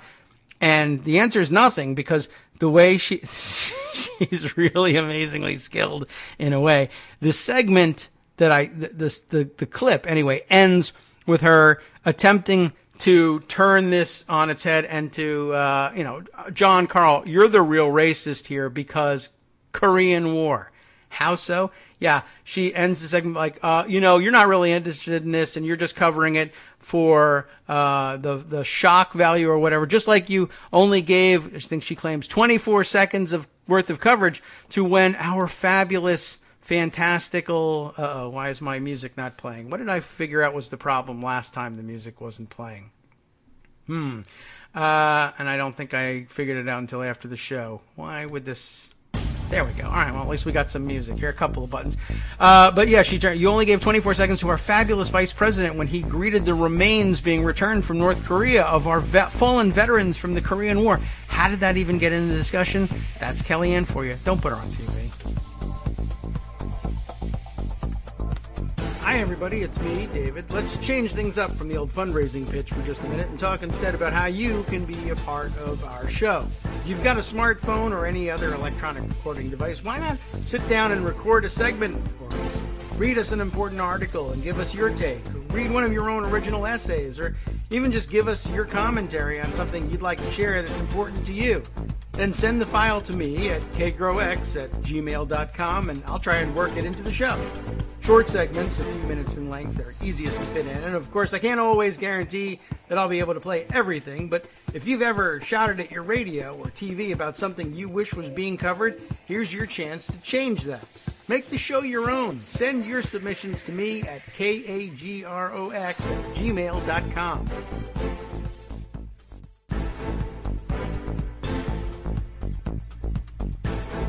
Welcome back now to the Kagro in the Morning Show here on Netroots Radio, with the music still playing a little while longer than usual in the background. Don't mind that. We'll use it for a short pause to try and figure out which direction to go next. I mean, there's a lot of stories, some of which really require some depth. Maybe we'll just round up a couple of lightning round stories and go to something medium length and save the really juicy stuff for tomorrow. Devin Nunes is back in the news. And for this one, I'll thank Durati over at Daily Kos for covering this one. Good catch here. One of those things that even in normal-ish times we might not catch in the normal news cycle. You can't cover everyone doing everything. Where in the world is Devin Nunes? And that's always actually a good question. You want to track that guy because sometimes he's sneaking into and out of secure facilities and then into the White House at night. This time, no, he's sneaking into and out of, or I guess he's not even sneaking, he's just hoping no one notices. He's in Azerbaijan, which by itself is a little unusual in terms of places to be during a summer recess. But okay, members of Congress travel the world on fact-finding missions. He's on a witness tampering mission, however, according to Durati.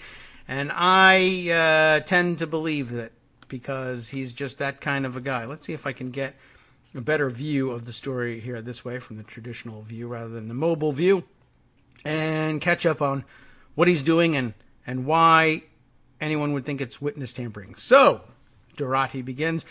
Bobby Three Bludgeons, that's a better name for him, is right now actively seeking to interview Azerbaijan-born Russian pop star Emin Agalarov. You remember him, of course. He's the one who had his publicist set up the Trump Tower meeting with Donnie Dumb S. Is how he's referred to here. So where else would Devin Nunes be but meeting with Emin's father-in-law?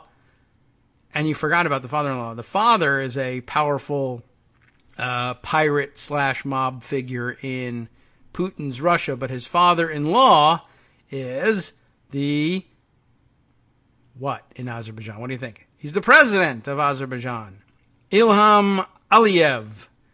And so this, according to an excerpt from Azer News, azernews.az, which I assume means it's right there in Azerbaijan, President of the Republic of Azerbaijan, that's their republic, Ilham Aliyev, has received a U.S. congressional delegation led by Chairman of the House Permanent Select Committee on Intelligence, Devin Nunes, and including members of other member of the committee here, Rick Crawford. So I guess remember that name too.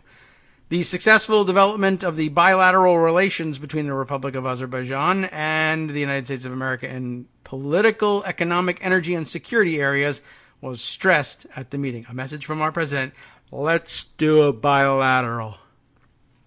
The sides said Chairman of the United States House Permanent Select Committee on Intelligence Devin Nunes' visit to Azerbaijan will contribute to the expansion of cooperation. Azerbaijan's active support for peacemaking operations in Afghanistan was hailed. That sounds good. And the sides expressed their confidence that the two countries will continue making efforts to combat international terrorism. The sides exchanged views over regional security and settlement of the Armenia-Azerbaijan Nagorno-Karabakh conflict. Another of the world's, well, not the world's, but our forgotten conflicts. It's not one of our conflicts. I was going to say that, and I went the other direction because we're not in that conflict. But another conflict we've forgotten because, I don't know, it's in a weird place and you can't pronounce it. And I'm as guilty of that as anybody. Yes, I am sure, the story continues, the 3-decade-old border dispute was high on their agenda items, but the official account above seems to lack some truthiness, so let's see a Twitter breakdown.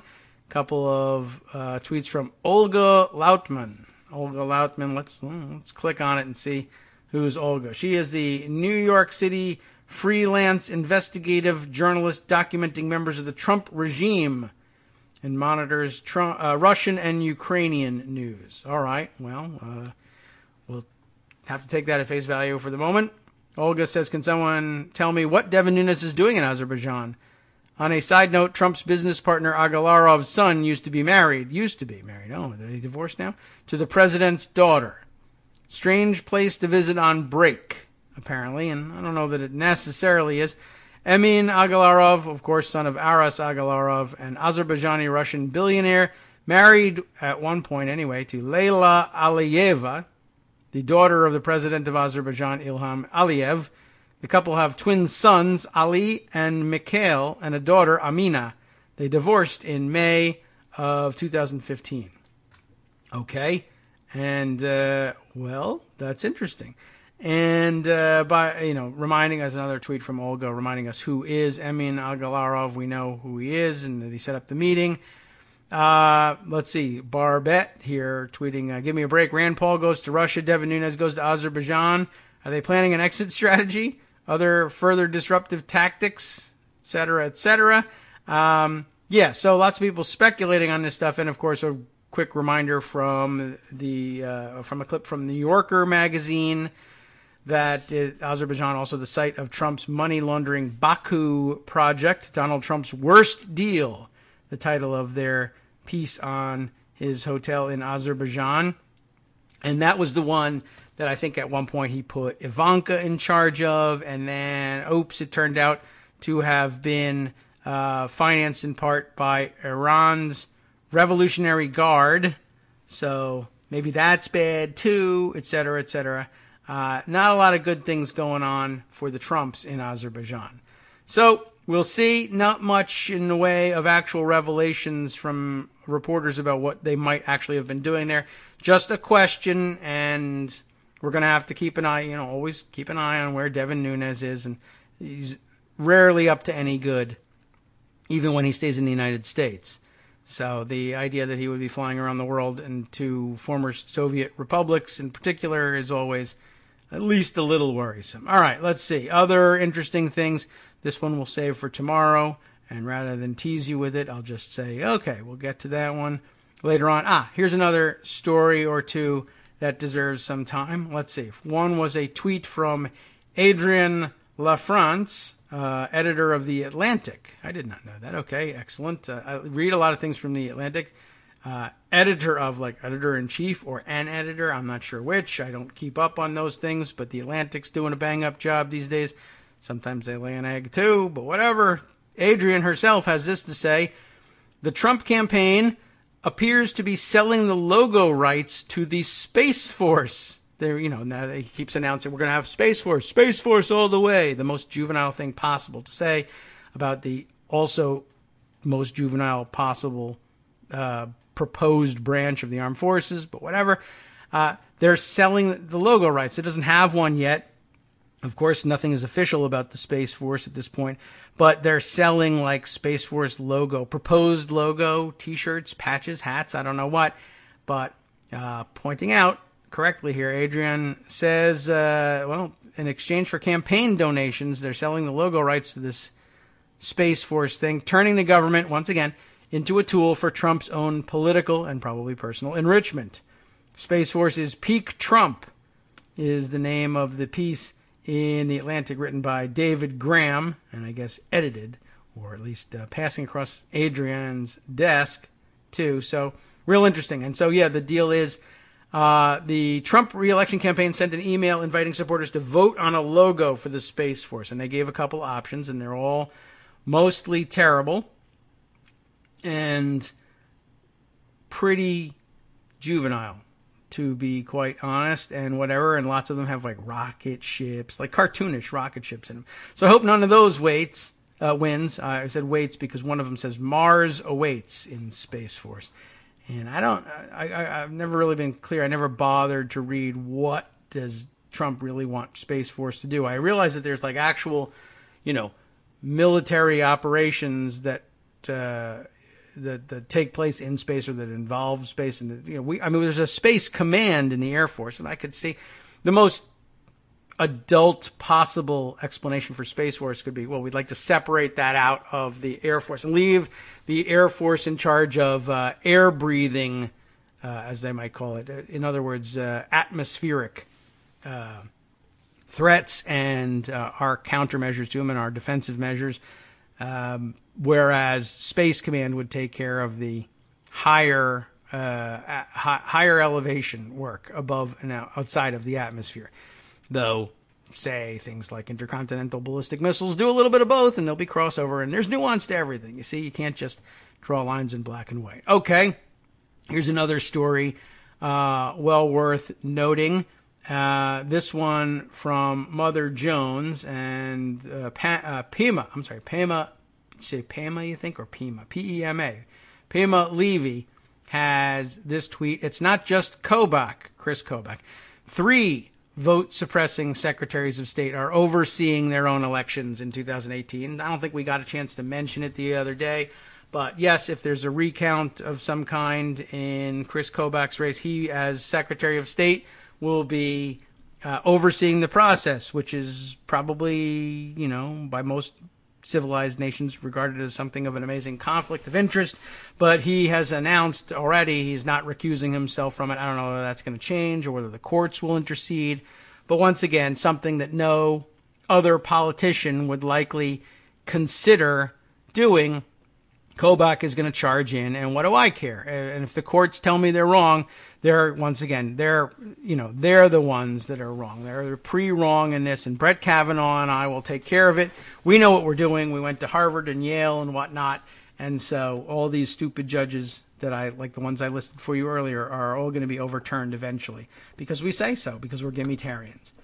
But this is a rather interesting story because we focused. We didn't do the story. But I know that a lot of you heard the story elsewhere that Kobach was doing this. And seems like an important point that he's not the only one. An August 11th piece in Mother Jones, that's the title again. It's not just Kobach. 3 vote-suppressing secretaries of state are overseeing their own elections.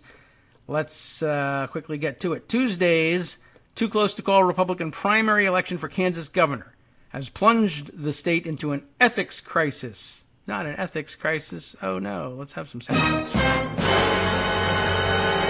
Tuesday's election, once again. Now we're going to be on the next Tuesday. It's been a week. Have they settled this thing? Not to my knowledge. Secretary of State Chris Kobach emerged with a 121-vote lead over incumbent Governor Jeff Colyer, at least as of the publication date here of August 11th, heading into the weekend.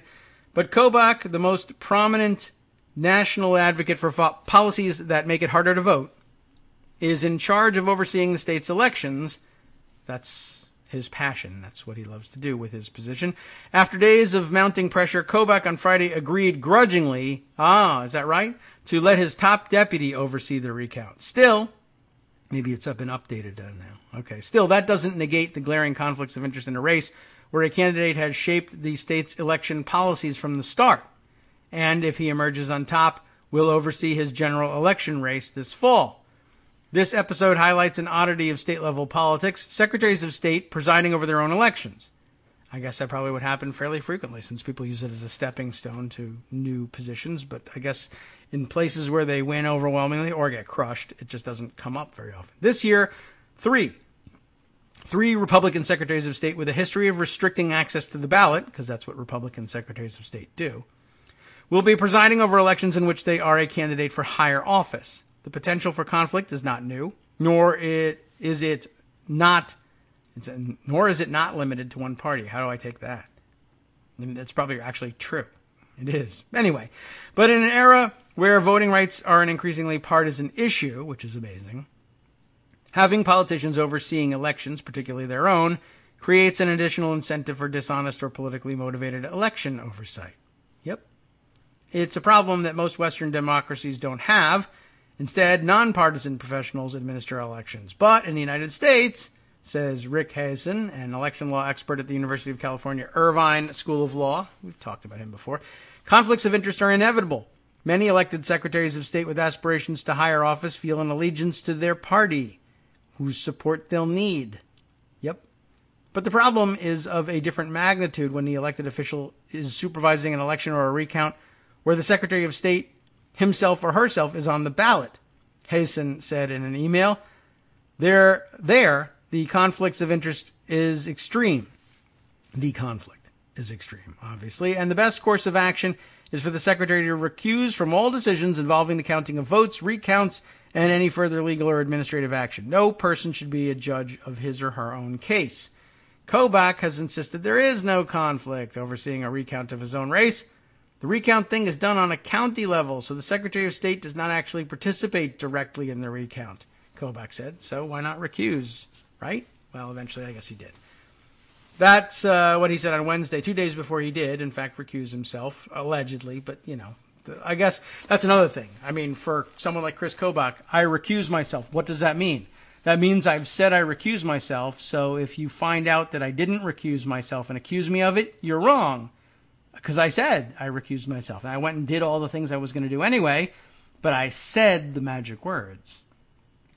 The Secretary's office, he continued, merely serves as a coordinating entity overseeing it all, but not actually counting the votes, just adding up what the counts are and deciding whether or not to throw those counts out. You see what I mean? It's just balls and strikes. Of course, you know, I just call balls and strikes. However,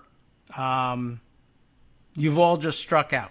I call balls and strikes. I don't call them fairly, but I do call just balls and strikes. Or I'm not going to allow pitches to be thrown. That's another thing. And the rules are that if pitches aren't thrown, the game is called, and whoever is in first place at the time, you know, at the end of the season win. You know, you get the idea. You can manipulate the rules from any number of angles. There is the potential, though, for Kobach to shape the outcome. The day after the election, Kobach appeared to lead with 191 votes. That margin was slashed by 100 votes when it turned out that one county had reported 522 votes for Collier, but the Secretary of State's website showed 422.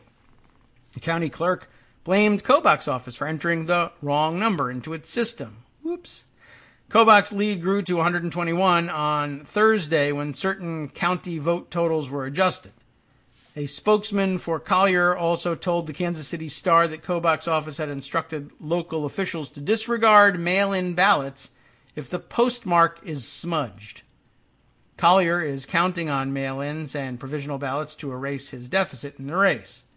Now, why would the postmark smudging be a problem? I guess if you can't tell the date, maybe that's something, but, you know, what if the other part of the postmark is smudged? Does that count?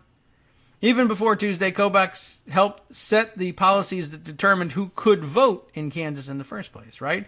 Early in his tenure, Kobach lobbied the state legislature to pass a draconian voter ID bill that required photo identification to cast a ballot and proof of citizenship to register to vote.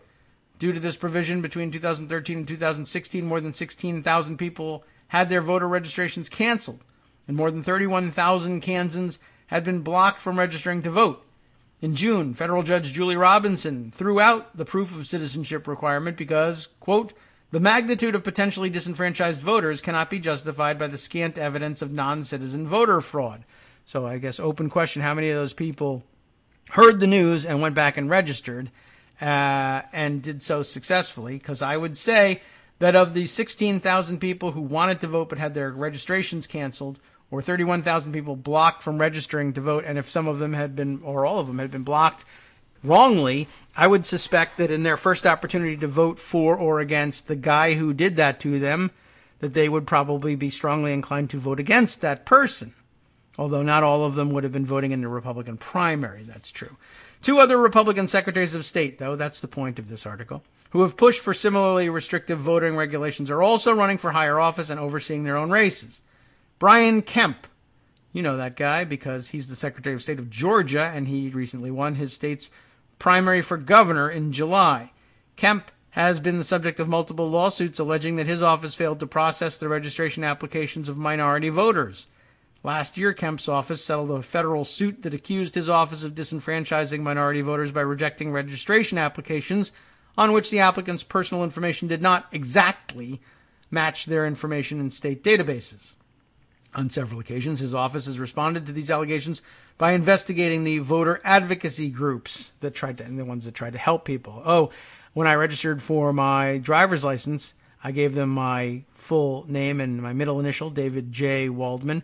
They misheard me, or there was a typo, and it got entered as David K. Waldman.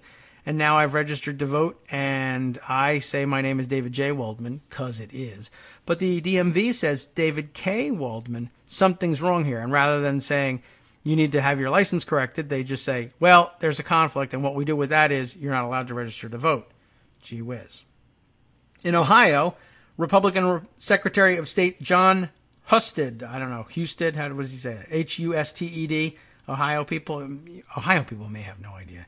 John, J-O-N, there's no H in this. The H is in the last name. Husted, H-U-S-T-E-D, is running for lieutenant governor in November. He has purged more than 2 million people from the state's voter rolls since taking office in 2011. In a close race this fall, it's possible that those purged could have made the difference. There are myriad ways a Secretary of State can hinder a political opponent. In Florida, for example, voters almost lost their chance to register to vote in fall 2016 when Hurricane Matthew caused mass evacuations ahead of the registration deadline. The Republican Secretary of State, Ken Detzner, refused to extend the deadline. State Democrats sued, and a federal judge ultimately extended it. Kemp was also sued for not extending registration in his state, which was also slammed by the storm. But Kemp prevailed. So in Georgia, they don't think that's a problem. In Florida, they happen to think it is one until that judge is, let's say, murdered and replaced.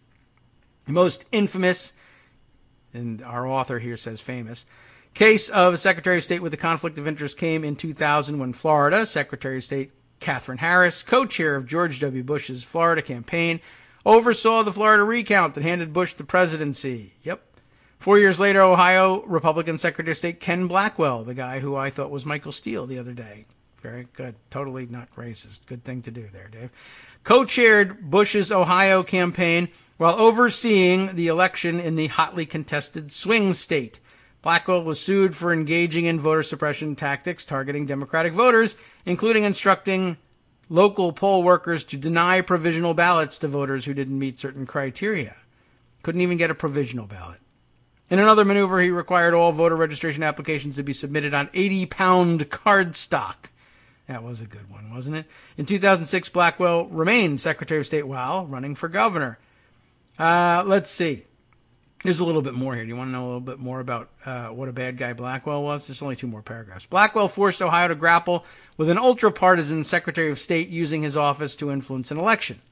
Can an elections chief be so partisan that his ability to manage a clean vote comes into question?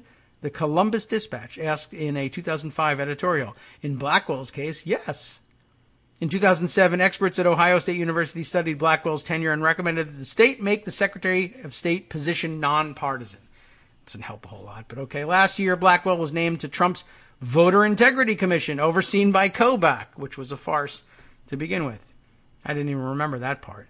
As debates surrounding ballot access become increasingly partisan, secretaries of state have become more tempted to administer elections in a partisan way. Voter ID policies, strict registration requirements, and voter fraud alarmism can help Republican secretaries of state win supporters in their party and climb to higher office, but they rarely, if ever, create fairer elections. Secretary of State is increasingly a kind of politicized position, where you can go from Secretary of State and run for governor for higher office, says Michael Kang, an election law expert at Northwestern Pritzker Law School. In years to come, Kang believes the conflicts of interest will only get worse. So, eye on at least 2 others in addition to Kobach, and a couple that preceded him, too. All right, a few minutes left here. Let's see.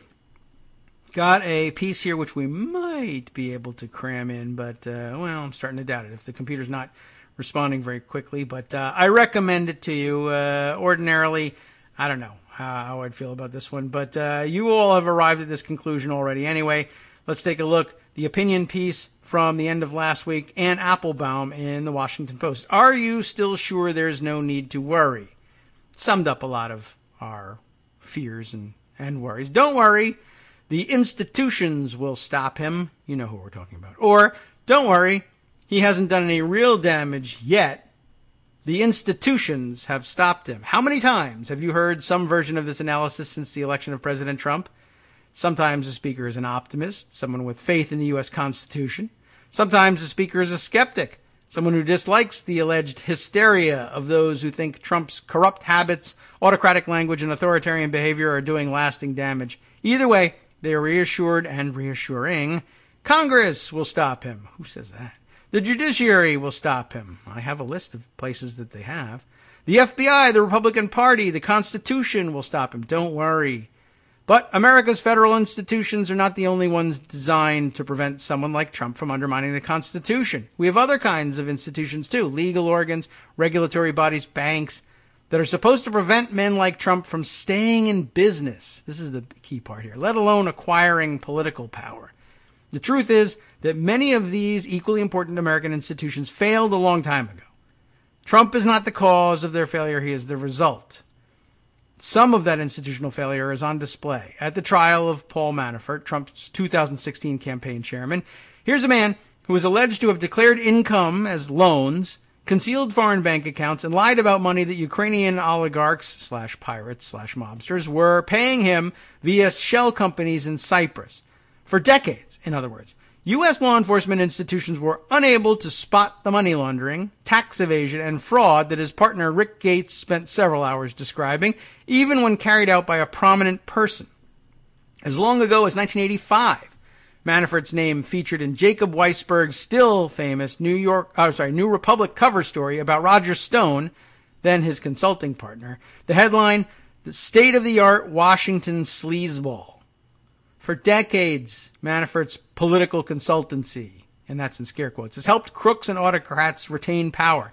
But even leaving aside the question of morality, why wasn't Manafort put out of business for suspected fraud years ago?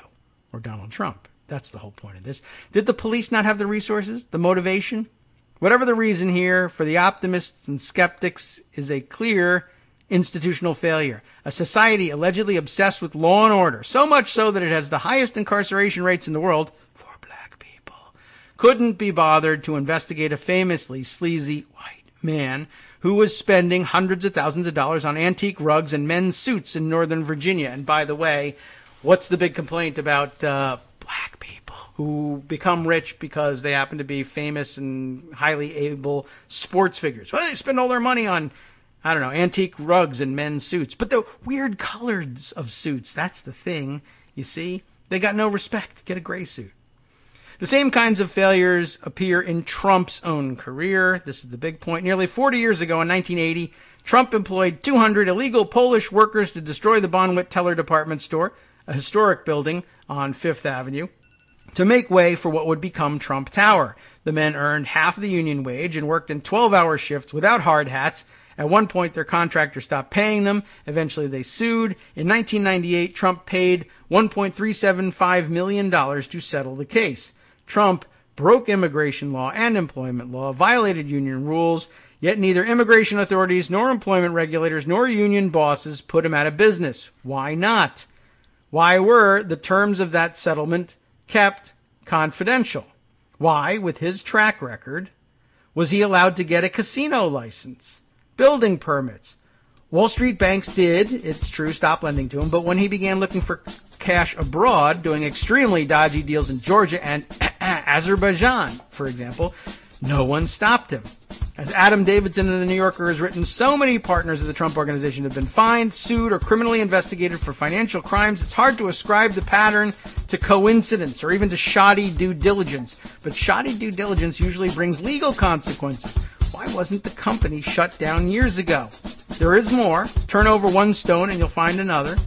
Trump has a record of destroying historic buildings. Why did the federal government allow him to lease the old post office building? Now, Trump International Hotel in Washington. The terms of that lease explicitly forbid any elected official from holding it. Why was that small piece of the law overlooked? Supposedly, rule of law is an important principle to any Western society, perhaps the most important principle. Belief in a judicial system is what makes contracts work and commerce possible. Even-handed enforcement of the law is what separates rules-based democracy from whimsical autocracy.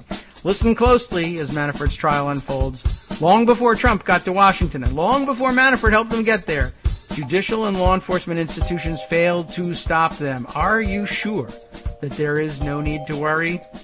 Sorry to have gobbled up all the time that I would usually use to promote what's coming up next on Justice Putnam's West Coast Cookbook and Speakeasy. We'll try and cram a little bit of that in after this. From Daily Kos Radio on netrootsradio.com. You have been listening to the Kagro in the Morning Show with David Waldman. Well, I'll never be able to get all this in here, but let me just assure you that once again, all of the things that needed talking about today that we couldn't get to because of all the things that needed talking about on our show will be talked about on the West Coast Cookbook and Speakeasy up next right here on Netroots Radio. Keep it tuned here all day long. You'll be glad you did. You won't find news like this